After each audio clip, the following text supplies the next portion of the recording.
I'd like to welcome everyone here to this introduction to an information session about the Black-Focused Pedagogy Grants. My name's Esther Ignani.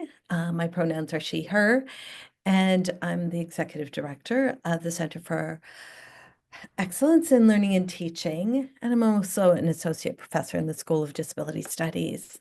I'm here with my colleagues from the Center, Curtis Maloli, the Director of Teaching Development and Digital Learning, Jason, with one of our new educational developers, Jason Matthew, and with Zara Shah.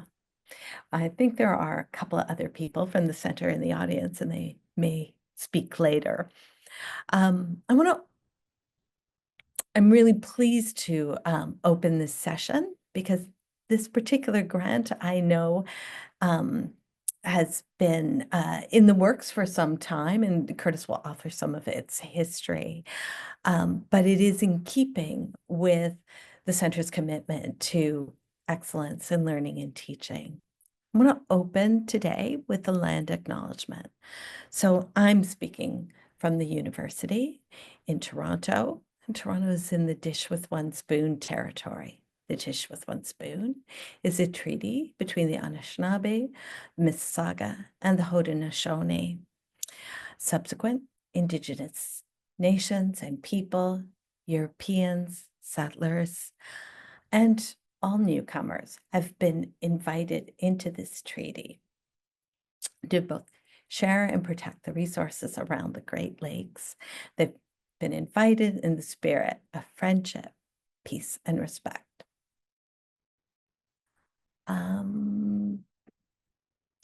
I think I'm going to just go over the agenda with the folks, then turn it over. So you're going to get a sense of the overview for the Black-Focused Pedagogy Grants and some of the work that led up to this set of grants. There's going to be an overview of the application process, the various steps of the process, and then we have quite a bit of time for question and answers. So I'm going to turn it over to Curtis. Thank you, Esther. Appreciate it. Welcome, everybody. It's great to be with you today. So this has been a project that has gone back, as Esther mentioned, for several years. And it has been developed very much in partnership with what is now the Black Scholarship Institute. You'll see Dr. Grace Camille Monroe on the screen there. She was instrumental in the development of these grants, going back to her work as co-chair of the President's Implementation Committee to Confront Anti-Black Racism. Her other co-chair, Dr. Annette Bailey in nursing, has also been really instrumental in supporting this grant process. Back in 2022, that committee, we approached that committee about establishing pedagogy grants like these, and they decided to also contribute some of the money that are going to these grants as well. So it's been a partnership in the design process. It has been a partnership financially. And as we move forward with the grants, the Black Scholarship Institute, which is doing some really phenomenal work on campus, is going to be very much involved with us throughout the entire process. You can see it at the bottom of the screen there. It says that the faculty working group of PICABAR launched the BSI as part of their larger efforts of the university to dismantle and uproot anti-Black racism, and as Dr. Monroe says, also to ensure Black thriving and flourishing. And so part of what happened through that process, as I go forward here, is that we took a really close look together at the Anti-Black Racism Campus Climate Review and the recommendations in that document, and then as well in the review of recommendations, the report that came out in 2021, which was offered a lot kind of more granular recommendations within it. And so as part of that, and as part of a mandate to try to, to advance Black-focused pedagogy with the PICABAR group and with the BSI Institute, we established an advisory committee, and that advisory committee was made up of the folks that you see on the screen here. So Annette Bailey and Grace Camille Monroe, the co-chairs.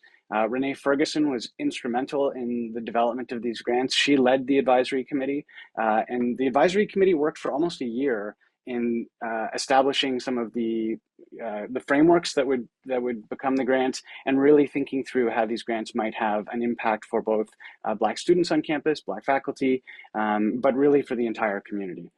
And so I want to thank everybody on this committee. They did a ton of work, and you'll see that it's going to have a significant impact for us. Part of what we did, as you can see on the screen here, from CELT's perspective, is really, as Esther had mentioned there, we have a commitment to enhancing and broadening pedagogical research in particular.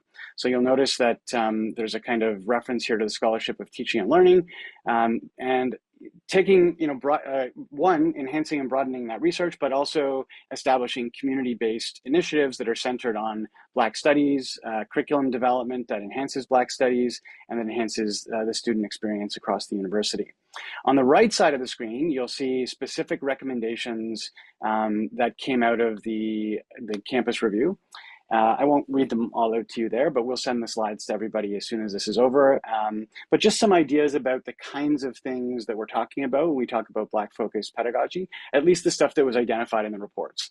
Certainly, we're talking about a much broader, a much broader range of possibilities than this, but these were some of the things that were identified by Black students and faculty on campus.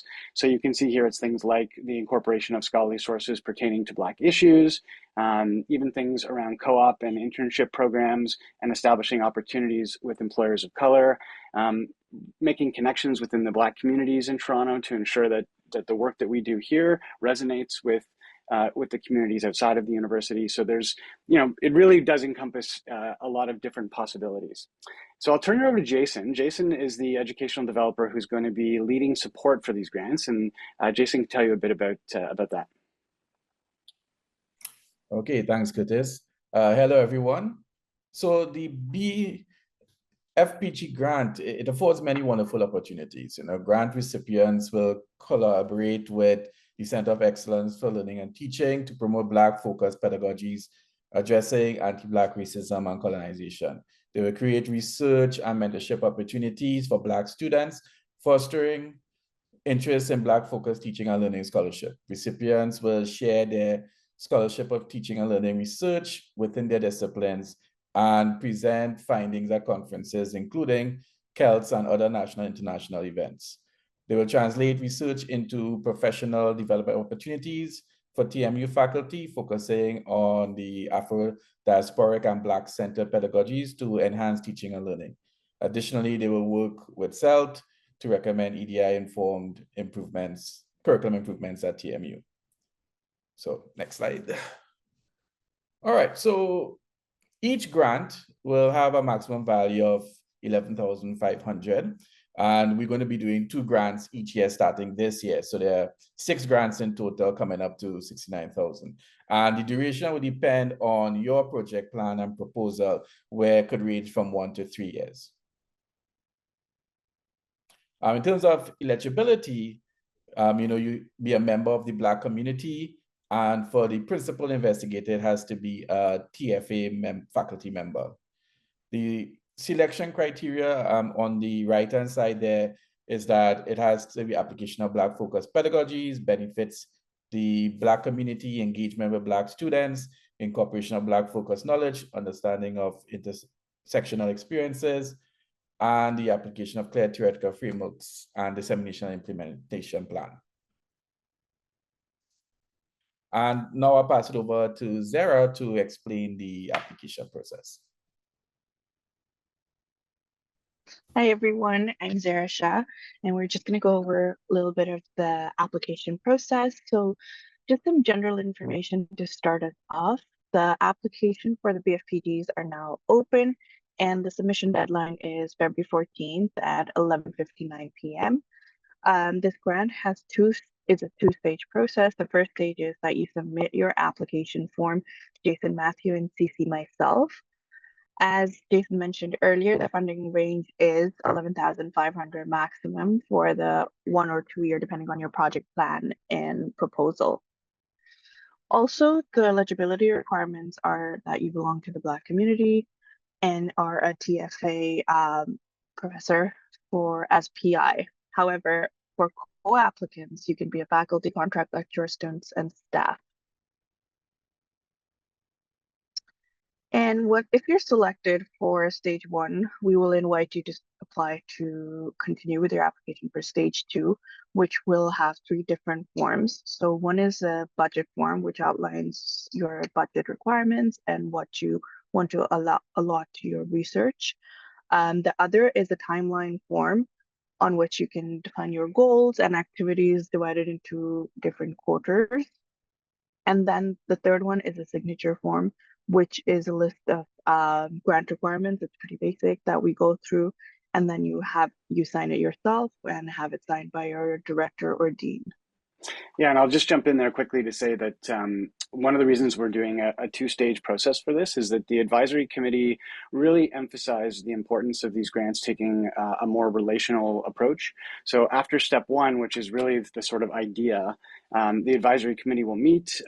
Jason will be coordinating that, have a discussion about some of the projects and possibilities, and there will be like some feedback in that process. And that way, by the time you get to the stages of doing the budget and the timeline and the signature, you can be assured that your time is well spent, because at that point, we're really working with you to ensure that the grants work well. And as Curtis just explained, the adjudication process, this is the idea behind it, that we work with you. It's more of a relational approach, and all successful applicants will move to stage 2. And you can see here, we'll have, it'll be composed of at least 2 faculty members from different academic departments. We're trying to ensure that it's broadly representative of the different disciplines on campus. The Black Scholarship Institute will be represented. We have some partnerships with OBPCI, and of course, Jason and Zara from our center as well. And then if we move on to the reporting requirements, we'll have a midterm report due December 19, 2025.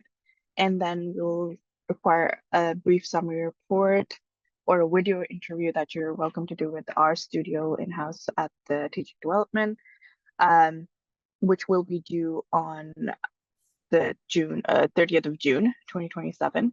We'll also invite you to share your findings in the Learning and Teaching Conference in 2027. And as with any grant, we also ask you to credit the BFPGs in any of the future publications. Okay, so I know that we covered a lot of information in the session. It might seem a bit overwhelming. I just want to reassure you that we are here to support. And the support might be in the form of brainstorming ideas, answering questions about the process, providing technical support, or a budget consultation. And even if we don't have the particular skills you're looking for, we will be able to recommend someone or point you in the right direction. So the bottom line here is that we got you, and please reach out to us. We're here to support.